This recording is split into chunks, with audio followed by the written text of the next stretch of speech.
You can meet hundreds of people, go on dozens of dates, but if you don't turn them into real relationships, you don't have a social circle. And that's one topic that we are going to talk today about in our journey of building a social circle in 90 days in New York. And why do you think that's so important? Because in this work, you're going to meet a lot of different people, but if you don't know how to track them effectively, then you're just going to have a list of random people. And if you don't follow up, if you don't maintain it, then it all kind of goes to waste. Yeah. So we have met a lot of people during when we came here. So we have mostly, or I would say we have around 500 contacts in our list. But of course, some are warm, some are cold. And the thing is, with the weekly meetup we kind of build these relationships and go deeper, especially with the guys, but then also going on different events, and we go on several ones and we meet people over and over, and that's how we build the relationships. What would you say, what was your number one thing so far that helped you the most of building these relationships, especially now in these, say, 2 months? The number one thing Yeah. is follow up. Yeah.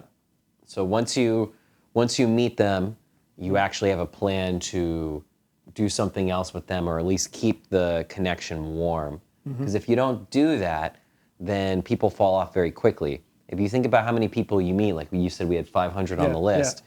A fraction of those are cold, but a lot of them are warm. And it can be very easy to forget about them. But even worse, it could be very easy for them to forget about you. Yeah, and how do you follow up with them? Do you just send like a message after you met them? Do you just keep them on social media, post cool stories, invite them out to something? How is the best way to follow up with them? Well, it just depends on what you want to do, but all of the above. So if you want to, let's say you want to go on a date later, then you definitely have to follow up and keep them warm, right? Eventually. Right? I mean, otherwise nothing happens, right? Yeah, so, right. The longer the amount of time between like meeting them and following up, the connection drops off. If it's something for business or something like that, you definitely still want to keep them warm, and you do that by thanking them for the meeting and just keeping your stories up so that they know what you're up to, as well as just being able to follow up. Because if you meet someone on Instagram, let's say, and you don't make an immediate connection, well, it's possible when you send them something later, it goes to their request folder. So you definitely want to try to keep it warm as quickly as possible so that you can open that conversation. So what I do in particular when I meet somebody, I always try to send a little message, maybe the day later, hey, was nice meet. Even like simple thing, was nice meeting you. Or even if you want to keep the conversation going, you could say something that creates curiosity, so that they reply to you.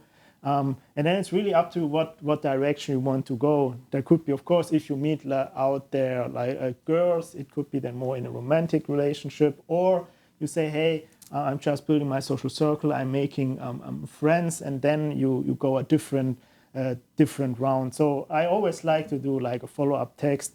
And then if they follow me back on Instagram, so I make sure I have, let's say, a lot of stories online what I do, and then people just get more connected with me over time, and that's how I then get them down the, let's say, funnel. Whatever, is it like a dating funnel? Is it a social circle funnel, or is it like both combined?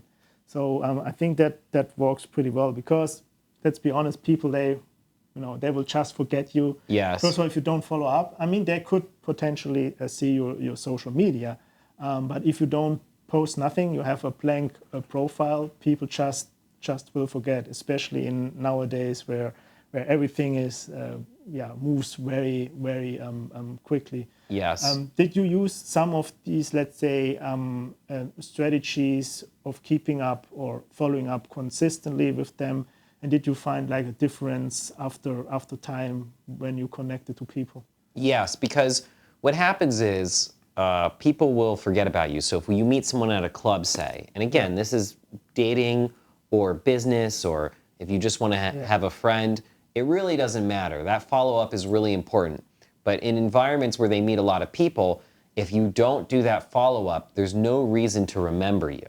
Yeah. And like you said, our attention is divided between so many things right now. So you want to be part of that attention.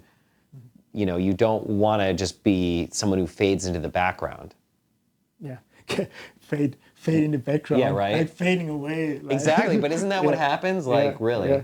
Yeah. I mean, of course, like, also, let's assume you meet a girl at a nightclub, and she probably gives out her Instagram, I don't know, to several dudes or whatever. Yeah. Versus, I mean, it can be different if it's like just a normal, more private event where, you know, everything is like more intimate than versus a nightclub. So I think that also makes a difference because, then it's at a nightclub probably just a random person and she just throws it out to every person. But if it's something more intimate, what we are actually doing next week, then it's like more close, and then people then probably also will follow you back. Yes, and it's like that there, as well as like networking events, which are basically meat markets, right? So everyone's just meeting each other. So it's just assumed in some areas, in spaces, that you're just going to give out your contact information to a lot of different people. So if you don't do something to differentiate yourself, to keep them in your minds, then there's no reason for them to remember you. And so if you want someone, let's say we meet a DJ or photographer, and you want them to come to a later event, you don't want to wait to that event to reach out to them because it might go to the request folder or they might not remember you. You really want to lock in that relationship as soon as possible. Yeah.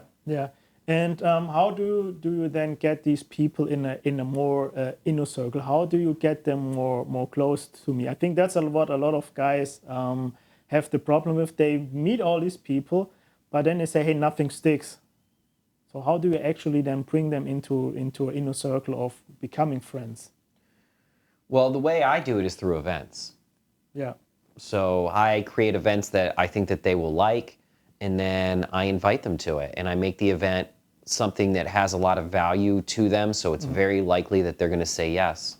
Yeah. And that's what we particularly do here in New York, what I do. For example, I meet then somebody, let's just assume, it happened several times. I went to an event, then I exchanged Instagram with somebody, with a guy, and then I potentially invite him to our weekly networking meetup. So he came out, there's another connection point. So he already, we talk then more one-on-one or more like in a more like smaller group setting, and we build a relationship. Then maybe 2 weeks later, he comes again back to the networking event, and there's another connection point. Then we were also running a lot of challenges where we go out with different guys, helping them with their magnetic communication, how to communicate with people. So that's another connection point. And then you just, become more and more connected. People understand what you do, you understand what they do, and then you build these friendships. And similar with girls. Like in our case, we went out to different fashion events, so we made contacts there. We met a lot of girls. Then they followed on Instagram. They see what we do on Instagram, but we have a cool lifestyle, I would say, in New York.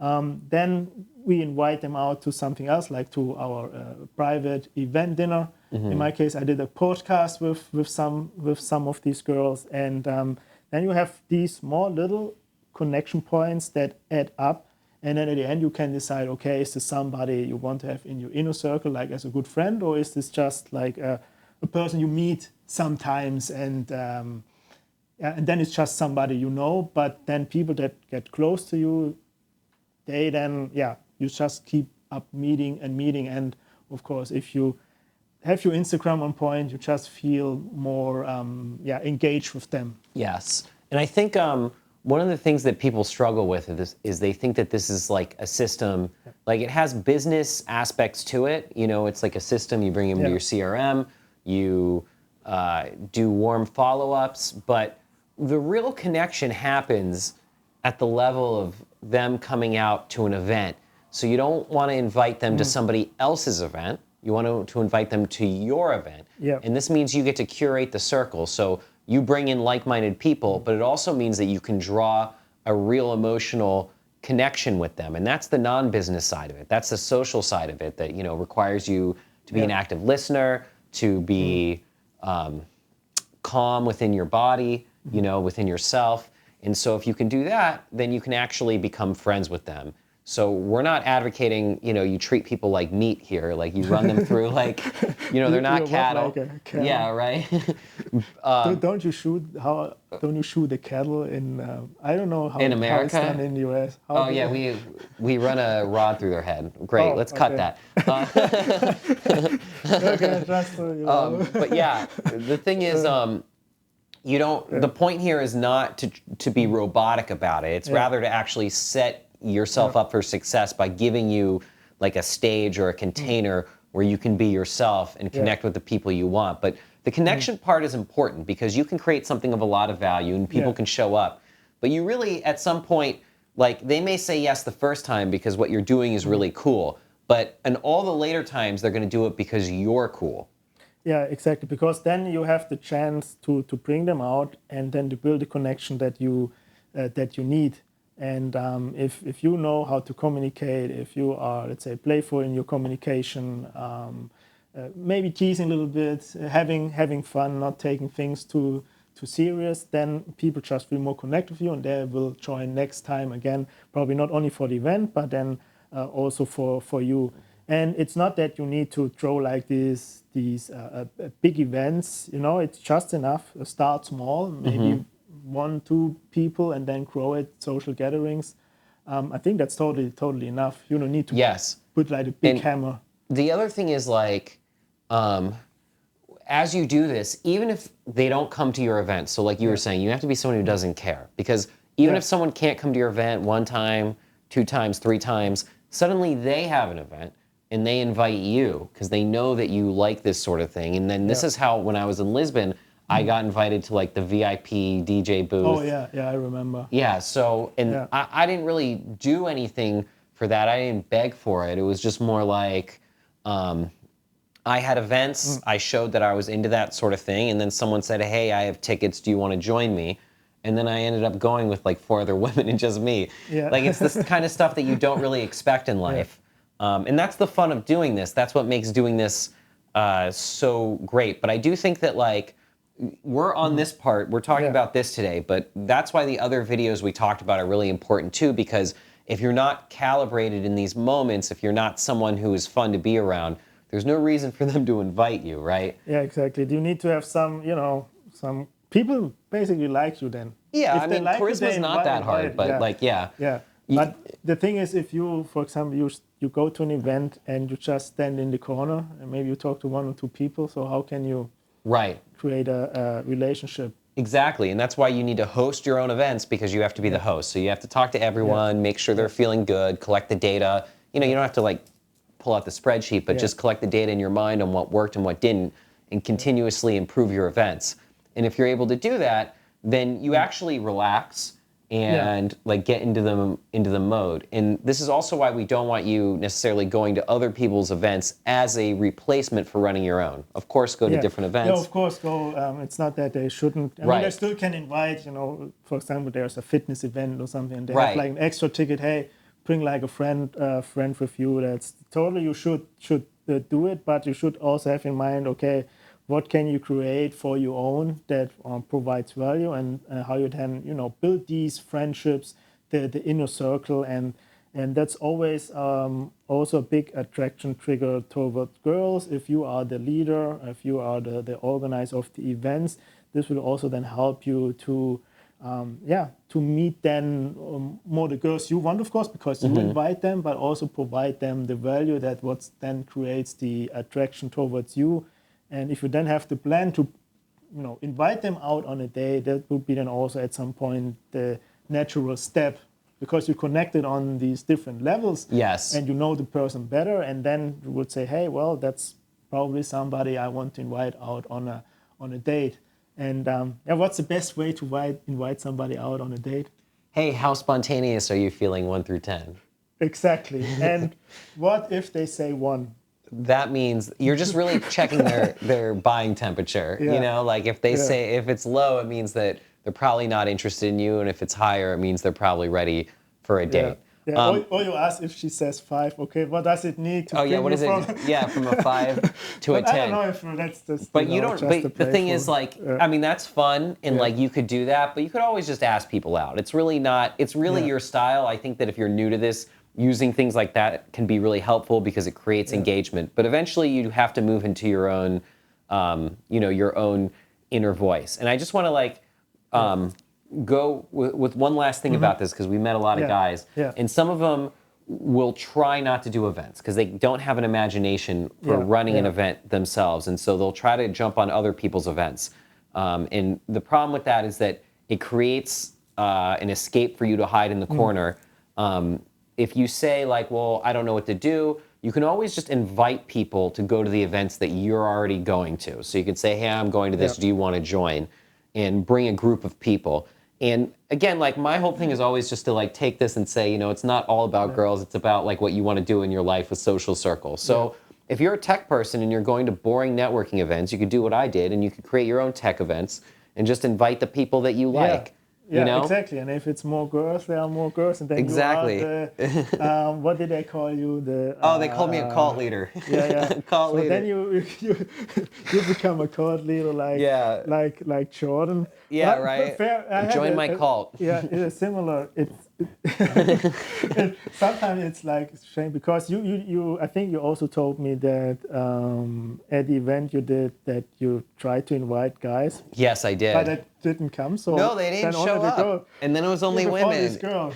And similar to me, I think I also I told you the story about when I was in Vegas and getting together this comp table with 5 girls. Yeah. And then I was reaching out to some guys and asking them if they want to join this comp table, like everything for free, maybe just tip the bottle girl. And I don't know if it was suspicious for some guys. Oh, how can he set this up with all these girls? Or so this was also an experience. Then okay, at the end of the day, I ended up with 5 girls alone on a table, which.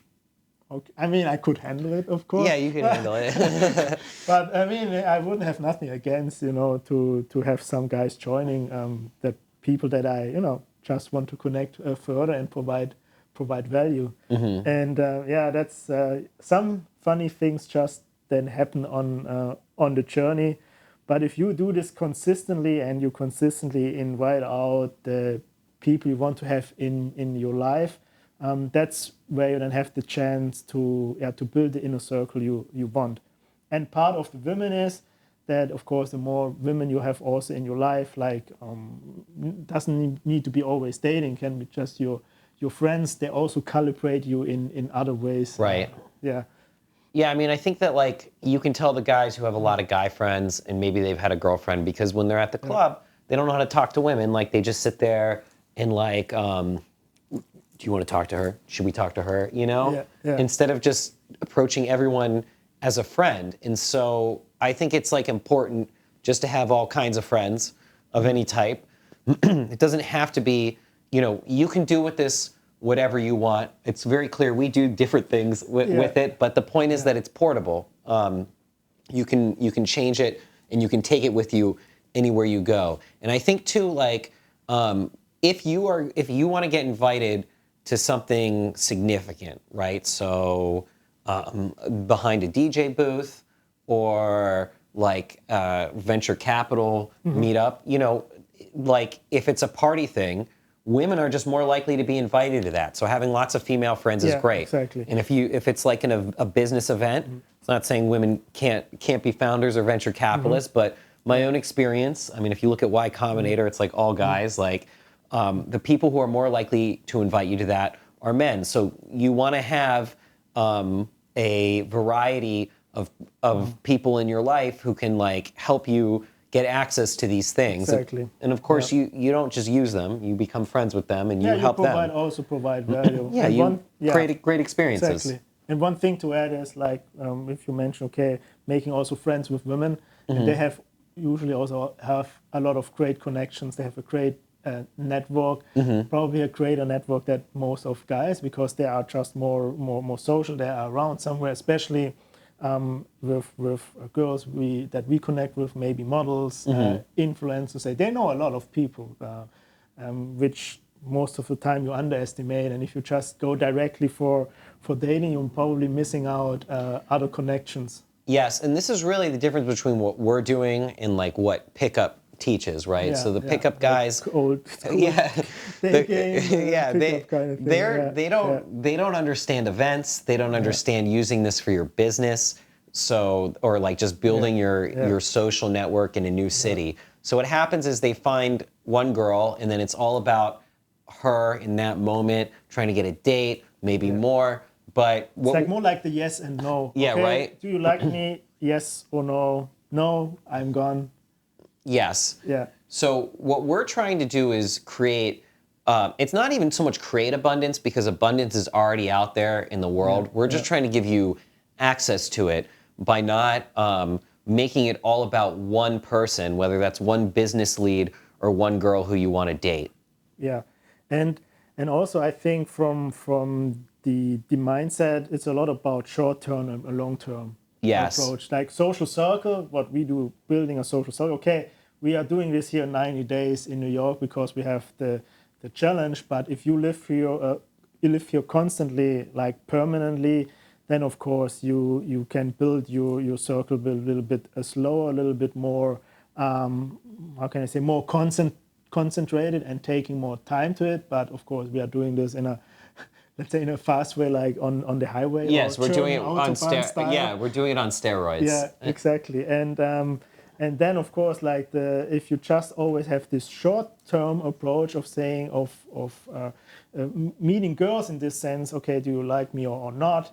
Then you're missing out a lot about the long-term gains that you can have when building a social circle, when you are more patient, than when you take a step back and take the time and think about, okay, what do you want? What kind of people do you want to meet? Girls, guys, whatever. And then you set out a plan in order to, okay, how do I then realize these connections and where do I need to go to find these people? Way versus the other way, okay, I'm just running into the nightclub or on the street and say, hey, I like you. Yeah, right. No, I'm gone. And then let's compare this to something, because again, you can do whatever you want with social circles. So let's say you're a fitness person, you don't like going out and staying up late and drinking a lot. Okay, so you're at the gym.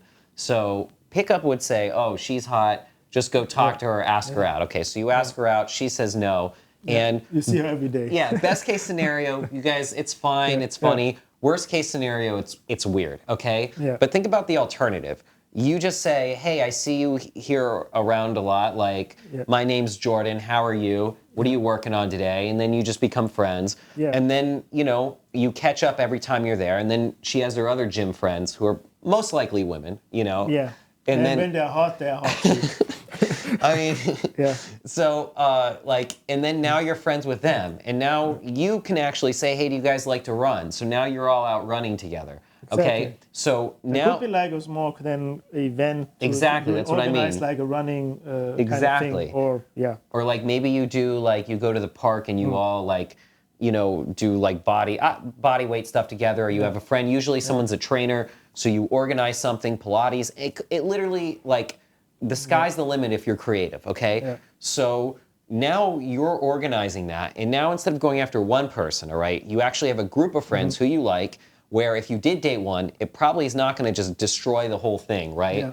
Yeah, and then you get them all together and you just keep growing. And especially if you then have something to, in your back mind, let's say you're in the gym and you say, hey, I'm doing, for example, this small fitness gatherings, and we're doing yoga or we're doing something else.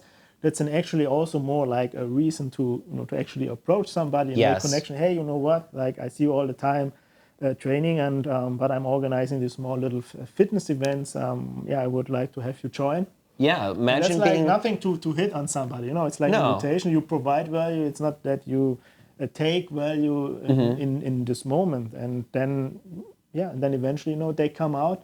And maybe they bring one or two friends, and then you already keep growing your social circle. Exactly. And imagine being the person at the gym who's known for doing this. It's like, wouldn't call you a gym celebrity, but like, there are people there who are known, like at the gym I go to in Lisbon, they're like fitness influencers, okay? Well, I'm not going to compete on that, but like maybe I am the person who is known for organizing Pilates events outside of the gym. And so in this way, you become very well known. And I mean, this is just basically more social circle. And so, like I said, if you want to date someone, it's not going to be as weird after you have a group of people versus just shooting your shot with every hot girl you see. All right. And also it's a more natural approach than, it just happens more naturally. And you also get to meet like trainers and things like that, other people who, men and women who may have similar values and similar like events that they know of. And so, I mean, my own experience is that fitness people do get invited to a lot of parties, even if they don't want to go because they're more disciplined. But every once in a while they do. So like... and also they're popping now, I don't know if you saw it, like there are a lot of non-alcoholic parties are popping up now, like these wellness events that are taking place maybe on a Sunday afternoon, even like on a Sunday morning, which are complete alcohol free. Oh, yes. But they still have, at some point like a DJ, music, people having fun. They're just not getting wasted. Yeah. So, this is, so with that, we could keep going on about that. So let's say these people, the people who are your inner circle, right? These are the people who you like hanging out with. Yeah. And that would be compared to your outer circle are who? Yeah, I mean, it could be just acquaintances you meet. Like you have like this big circle and you have a circle inside. So like your inner circle is then really the people you see over and over. You meet maybe on a weekly or bi-weekly basis that are becoming your friends. And the outer circle is then more about, acquaintances you meet here and there on an event, you exchange Instagram, but you still have them somewhere around. And then it's up to you who you want to bring into your inner circle or not. Okay, and so let's say you bring them into your inner circle, and there are some girls there you want to date. What are some of the mistakes that guys make when they start dating? I mean, when they start dating, of course, first of all, they are trying to push a lot of things, which is probably not needed. It's more or less you providing value the whole time, and then you can put yourself in an environment that it's like it flips the script that girls then coming more up to you, more chasing you than you chasing them and want to make something happen on a date. And I think most guys, the mistake is they still have in the mindset, okay, I now need to chase and need to go on a date no matter what. Yes. And then, I mean, it's a quick way to ruin the relationship. But I do think that other guys get into another trap, and I've been there, which is that you're so friendly that like you mean like friend zone kind you land in a friend zone capacity, which is not necessarily a problem if you keep growing the circle, because you can always like fix that later. Exactly. It's the better, let's say the better frame is if you don't want to land in the friend zone, you friend zone them first. Yes. And the way by doing that, it's while still keeping the attraction high, is to be playful in your communication. Breaking rapport, teasing a little bit, just making sure, okay, at some point it's still like a man-woman kind of dynamic, but we are friends. But there needs to be some kind of spark, some kind of attraction, not only let's say logical conversations. So because then girls, they get then bored, they get too comfort with you. Well, right? I mean, they just may see you as a friend, like exactly. It may not necessarily be boring, like yawn boring, but like in terms of like romantic interest. I think for guys, if you want to understand the difference between that, I mean, you could tell me how you do it, but usually you can tell by their body language. Their eyes will light up, they'll smile a lot. When they look at you, they'll look into your eyes. So things like that usually mean that the spark is there and you can keep moving. A lot of guys just sort of judge it like, oh, they haven't blown me off yet. Again, this is why social calibration is so important, because you can't. Some people just like to talk, and will talk forever. It doesn't, and you may think, oh, we're having such great conversations, and maybe they think it's a good conversation, but they still might not like you like that. Yeah, exactly. Then I think, okay, that's like more like a friend. But if you then always kind of, maybe tease them here and there, that's then kind of okay. That's then not somebody who's like the best That's friend true all the time. But to be honest with you, you could tease like everyone. Like obviously, if you, I think if you do tease women, like there is a growing attraction. But I think what I just want to relate it to is to your guy friends. Like you give them shit. So you know, it is like very natural. Yes. But somehow guys don't do it with women the same way. Like because they're afraid of them getting upset, right? So what if she doesn't like it? Well, she doesn't like it. Maybe you two aren't meant to be. But I don't think. What I've learned about attraction is just because someone's upset at you doesn't mean that they don't like you. But now, okay, so I think this is a good segue because, you know, like if you want to have a romantic relationship with someone, if they get upset a lot, even if that means that they like you and you could have like an explosive like charge, I guess, like it doesn't necessarily mean you want that sort of drama in your life. So like one of the things I know like we talk about is having high standards for yourself. Like what does that mean? Yeah, I mean high standards, of course. I mean, of course, you need to know what your standards are. What that comes back to the beginning to kind of know, okay, what people you want to connect with. You know, do you want to somebody that takes drugs or not? Like, you know, these simple things kind of know what your standards are, and also, for example, if somebody you know is always late, lying, and you know these typical things you just need to be clear on, and then that's how you can sort the people. You know, you can give them chances and kind of see how they behave. But if they constantly, you know, step over your boundaries, then that's probably not somebody you want to have in your inner circle or as a friend or even like in a romantic relationship. That's then all together. Exactly. And that's a most problem guys have today is they don't have standards. They take everything because there is then a lack of abundance. You're talking about the previous version of me. But I mean, no, but it's something you got to work on. We all have been there. Yeah, you know? I mean, like it's not that you at some point you need to work on yourself. Right. What we really want you to do is own it. So like if you're sitting here rather than saying, oh, these women, they're just this and that today. It's like, well, you don't have standards, so you're not curating the group of people that you want to bring into your life. There's something else here that you had said to me, and I don't quite understand what it means, but like when you say don't mix dating with leadership rules like too early, what does that mean? Yeah. I think, you know, the mixing with dating, because if you go too early on a date, right, you can, how can I say, you can lose a lot of things later in the relationship, in the connections, in the networking aspect. And why not mixing it with the leadership? Because if you are on an event and being the leader, this creates like a lot of attraction in different, let's say the whole group, for example, there's like five girls, and if you just play it too soon, why should you do it? Like it's maybe a little bit strategic, but I think that's why you shouldn't mix it too early. Yes, and like again, if it's done too early and it blows up, she could just say, well, I don't like that guy, and then bring where she was bringing her friends before, and you're not really friends with them, she can take them away. Versus if you had established friendship with them, then there's reason to stay friends with you. And this is, you know, I have my own example of women I've dated in my social circle, and they didn't necessarily work out. And there was a fear early on that these girls would not be friends with me later. But actually, it's just kind of like when you know, become friends with your girlfriend's friends, and then you stop dating. Some of them are still going to be friends with. Yeah, right. So, well, some of them still are friends with you. It doesn't. But if you do it too early, just as we said, like with pickup, you know, you're kind of one and done. And what we want to really help you do is build a social circle where, for a man, if dating is something he's seeking, like they have options. Yeah, or don't lay like your cards out too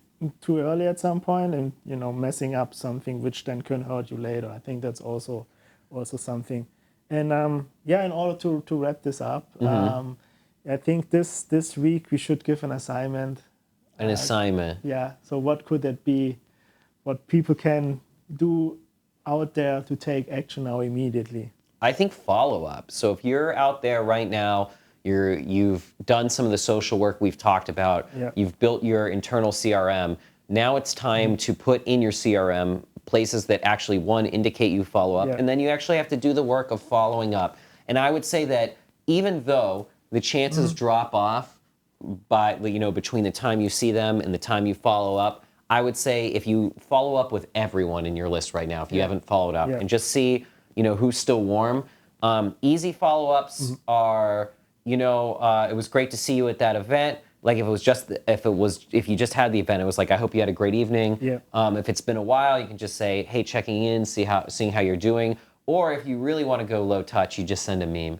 Yeah, just send a meme. A meme is so easy. Always easy. Yeah. And then you see who is replying. And then I think a good assignment would be also invite 3 people out to have a social gathering. Yes, and I would say don't start dating yet anyone in that group until you've had a few events under your belt. Yeah, exactly.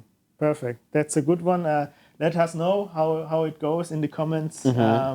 And also, as always, like, subscribe, comment anyways. Yes. And next week we have our big event. Maybe we can talk about this then, and then see how this is going to turn out. That's right. Talk to you soon. We'll see you next week.